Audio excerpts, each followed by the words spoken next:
Quando você ouve a palavra Oriente Médio, duas coisas vêm à mente: petróleo, instabilidade política e guerras. Nos últimos 100 anos, o Oriente Médio tem sido atormentado por uma guerra ou outra, seja no Iraque, na Síria, no Líbano, na questão Palestina-Israel ou na guerra civil do Iêmen. Sempre há algo acontecendo no Oriente Médio. Milhões de pessoas foram mortas, trilhões de dólares foram desperdiçados, mas ainda assim, a paz não se vê em lugar nenhum no Oriente Médio. Mas por quê? Qual é a razão de tanta instabilidade, tantas guerras no Oriente Médio? A resposta a essa pergunta é muito complicada porque o Oriente Médio é como um tabuleiro de xadrez onde muitos jogadores estão fazendo movimentos uns contra os outros. No vídeo de hoje, vamos contar qual é a causa raiz de todos os problemas no Oriente Médio. Este é talvez o vídeo mais abrangente deste canal. E para encontrar a resposta a essa pergunta, teremos que voltar quase 100 anos, quando as fronteiras do Oriente Médio atual foram decididas. E é daqui que todos esses problemas começaram.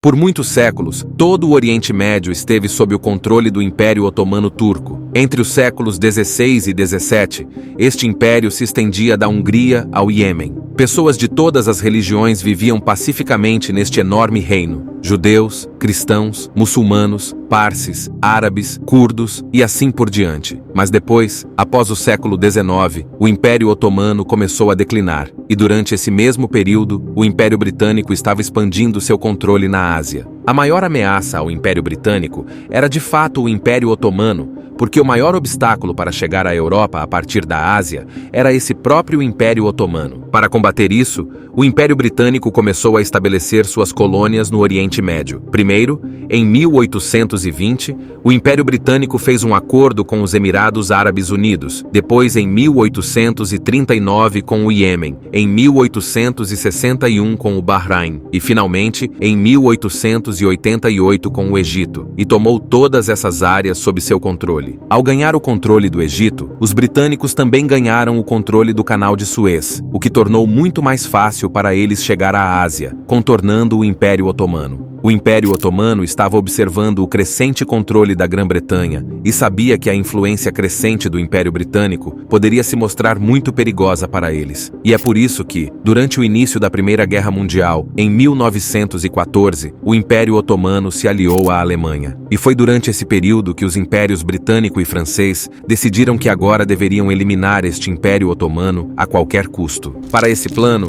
os impérios francês e britânico assinaram um acordo secreto chamado Acordo Sykes-Picot. De acordo com este acordo, após o fim da Primeira Guerra Mundial, toda essa área viria sob controle direto dos britânicos. Esta área se tornaria um Estado árabe independente, mas permaneceria sob influência britânica. Toda essa área ficaria sob controle direto do Império Francês. Esta área se tornaria um Estado árabe independente, mas permaneceria sob influência do Império Francês. Toda essa área seria dada ao Império Russo, e então toda a área da Palestina e de Israel ficaria sob a administração internacional. Ao decidir essas fronteiras, idioma, religião, etnias, todas essas coisas foram completamente ignoradas, e esse foi o erro que fez o Oriente Médio sofrer até hoje. Em 1917, foi feita uma declaração em que o governo britânico prometeu à comunidade judaica na Alemanha que ajudaria a estabelecer um Estado separado para os judeus na Palestina. Essa declaração é conhecida como a Declaração de Balfour. Foi durante esse período que as superpotências mundiais estavam em busca de petróleo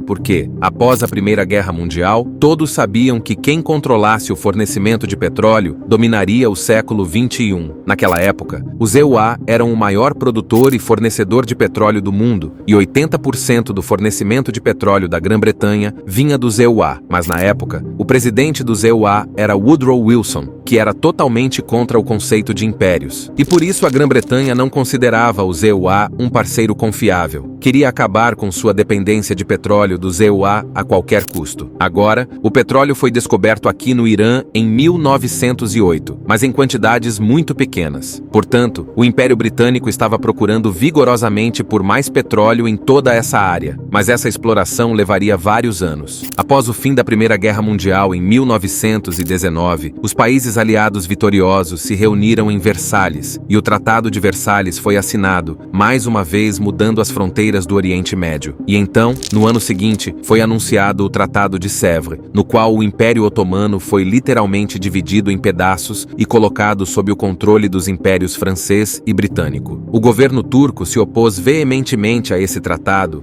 e lutou contra os aliados pelos próximos 2 anos. Finalmente, em 1923, todos esses países se sentaram com o governo turco e o Tratado de Lausanne foi assinado. E como resultado desse tratado, a Turquia moderna surgiu. As fronteiras do Oriente Médio de hoje são mais ou menos o resultado deste tratado. Nesse tratado, mais uma vez, muitas realidades foram ignoradas, como os curdos, que viviam em toda essa área na época, mas sua cultura e língua eram muito diferentes das do povo turco. No entanto, toda essa área foi dividida entre Turquia, Síria, Irã e Iraque, de modo que os curdos se tornaram uma minoria em todos esses países, e desde então, o povo curdo vem travando um movimento por um país separado para eles, e toda essa área agora é vítima de um grande conflito. Logo cobriremos esse tópico em um próximo vídeo sobre a Turquia. Então, inscreva-se no nosso canal para notificações de futuros vídeos. Da mesma forma, nessa partição, províncias do Império Otomano como Mosul, Bagdá e Basra foram incluídas no Iraque, embora as demografias dessas 3 províncias fossem muito diferentes. Por exemplo, em Mosul, a maioria era de curdos. Em Bagdá, viviam muçulmanos árabes sunitas, enquanto em Basra, a maioria era de muçulmanos árabes xiitas. Da mesma forma, o Kuwait, que anteriormente fazia parte do Iraque, foi separado do Iraque, e no futuro, isso foi a mesma coisa que se tornou a causa da guerra Iraque-Kuwait. Da mesma forma, o Líbano foi separado e feito um estado independente sob controle francês. Naquela época, 80% da população do Líbano era cristã, e apenas 20% eram muçulmanos. Bem, essa divisão também criou muitos problemas no futuro. Da mesma forma, ao combinar Damasco, Alepo e Deir ez-Zor, foi criado um país, reunindo muitos sunitas, xiitas, curdos, alauítas, cristãos e assírios, que hoje conhecemos como Síria. Então, na década de 1930, a Turquia começou a pressionar o Império Francês para incluir a província de Alexandria, que tinha uma grande comunidade turca, na Turquia porque a Turquia já havia lutado ao lado da Alemanha na Primeira Guerra Mundial, então a França temia que a Turquia pudesse se aliar à Alemanha novamente. Portanto, atendendo ao pedido da Turquia, em 1938, a França separou Alexandria da Síria, e então em 1939, no ano seguinte, a Turquia incorporou toda essa área de volta à Turquia por meio de um referendo. Essa área agora é chamada de Antáquia, e foi a partir daqui que a tensão entre a Turquia e a Síria começou, o que continua até hoje. A Síria ainda considera Antáquia como seu território.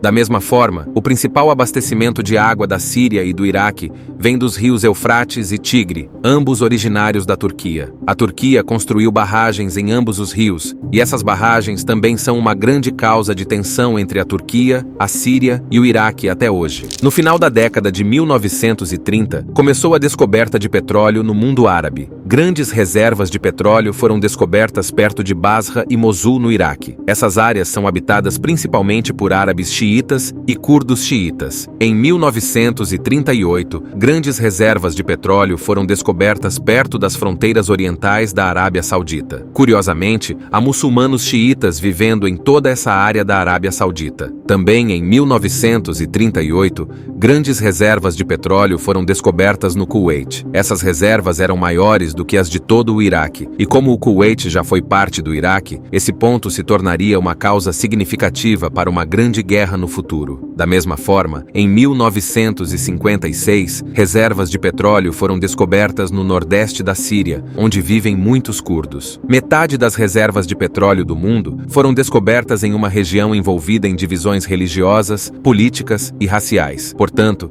era muito natural que as superpotências mundiais tivessem um grande interesse em toda essa região. E foi durante esse período que a Grã-Bretanha, os Estados Unidos e a União Soviética entraram no Oriente Médio como jogadores de procuração. Foi nessa época que a Grã-Bretanha fez algo no Oriente Médio que estava prestes a desencadear um conflito interminável em toda essa região. A Grã-Bretanha estabeleceu um Estado judeu na Palestina, onde milhares de judeus que fugiam da Alemanha começaram a se estabelecer. Em 1947, as Nações Unidas dividiram a Palestina em 2 partes. De um lado, foi estabelecido um Estado judeu, recebendo 62% da área territorial, enquanto do outro lado, os palestinos receberam apenas 38% da terra, apesar de terem uma população muito maior. Devido à sua importância religiosa, Jerusalém foi colocada sob administração internacional. Apenas um ano após o plano ser proposto, a Grã-Bretanha deixou a região e Israel declarou independência, levando ao conflito que continua a tirar a vida de muitas pessoas inocentes até hoje. Apesar de declarar independência, nenhum país árabe aceitou Israel, e em 1948, vários estados árabes atacaram Israel. No entanto, Israel venceu essa guerra e, como resultado, não apenas ganhou controle sobre as áreas judaicas, mas também capturou 60% do território árabe. Cerca de 700 mil árabes palestinos deixaram seu país e migraram para o Líbano, o que mudou drasticamente a demografia do Líbano, pois os muçulmanos se tornaram a maioria lá. Essa mudança contribuiu para uma grande guerra civil no Líbano entre 1975 e 1990. Por outro lado, judeus continuaram migrando de todo o mundo para se estabelecer em Israel, e agora em toda essa área da Palestina havia menos muçulmanos e mais judeus. Alguns anos após essa partição, em 1954, Jamal Abdel Nasser tornou-se presidente do Egito. O sonho de Nasser era unir todos os países árabes e formar um único país árabe, e assim eles poderiam derrotar todos os inimigos do mundo árabe, incluindo Israel. Mas Nasser não era apenas contra Israel e os Estados Unidos. Ele também era muito contra a Arábia Saudita e o Kuwait, porque, em sua visão, esses dois países estavam se aproximando dos EUA, que ele considerava inimigos dos muçulmanos. Em 1956, Nasser fechou o Canal de Suez, levando a um ataque ao Egito pela França, Grã-Bretanha e Israel. No entanto, o Egito de alguma forma venceu essa guerra, e a influência de Abdul Nasser começou a se espalhar por todo o mundo árabe. Todo o mundo árabe ficou muito impressionado com a ideologia nacionalista de Abdul Nasser. Influenciado por sua ideologia, uma guerra civil eclodiu no Iêmen em 1962 entre nacionalistas árabes e o governo iemenita. Esta foi a guerra em que os jogadores de procuração entraram pela primeira vez. Essa guerra civil sinalizou perigo para dinastias controladas por famílias, como Arábia Saudita, Kuwait e Jordânia, porque essa ideologia poderia se espalhar para seus países, representando uma ameaça ao seu governo. Portanto, todos esses países uniram forças com os EUA para apoiar o governo iemenita contra os nacionalistas. Por outro lado, Abdul Nasser começou a apoiar os nacionalistas no Iêmen com tropas e armas egípcias. O Egito ainda estava ocupado nesta guerra de procuração quando Israel atacou o Egito em 1967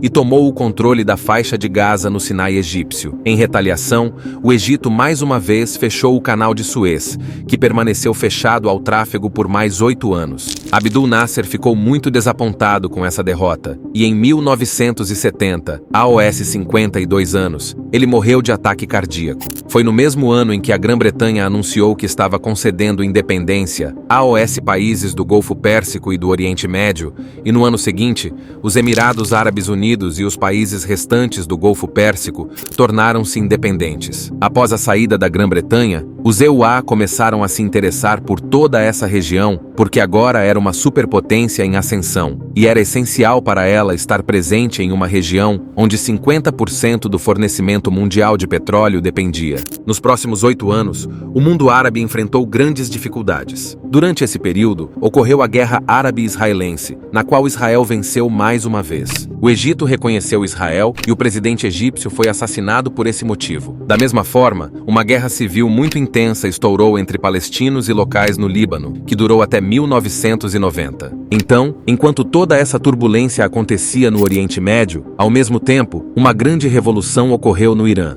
Em 1979, Ruhollah Khomeini derrubou o governo do Shah do Irã e assumiu o controle do Irã. Após 1979, o Irã passou por uma transformação completa. O Irã agora era um regime islâmico xiita rígido e queria transferir essa ideologia para outros países. Para os governantes sunitas na Arábia Saudita, no Iêmen, no Bahrein e no Iraque, isso era claramente uma ameaça significativa. E foi durante esse período que Saddam Hussein assumiu o poder no Iraque. Iraque. Saddam era um muçulmano sunita e temia que a ideologia da Revolução Iraniana pudesse chegar ao Iraque. E se isso acontecesse, o Iraque escaparia de suas mãos porque a maior parte das reservas de petróleo do Iraque estavam em áreas de maioria xiita. Para acabar com essa revolução, Saddam Hussein atacou o Irã em 1980, e essa guerra continuou por quase 8 anos. EUA, Arábia Saudita e Kuwait financiaram pesadamente Saddam Hussein. No entanto, apesar desse apoio, 8 anos depois, em 1988, a guerra Irã-Iraque terminou sem nenhum resultado claro. Essa guerra causou danos econômicos significativos ao Iraque. Saddam Hussein pediu ao Kuwait que perdoasse o empréstimo de 65 bilhões de dólares que havia concedido ao Iraque para lutar contra o Irã.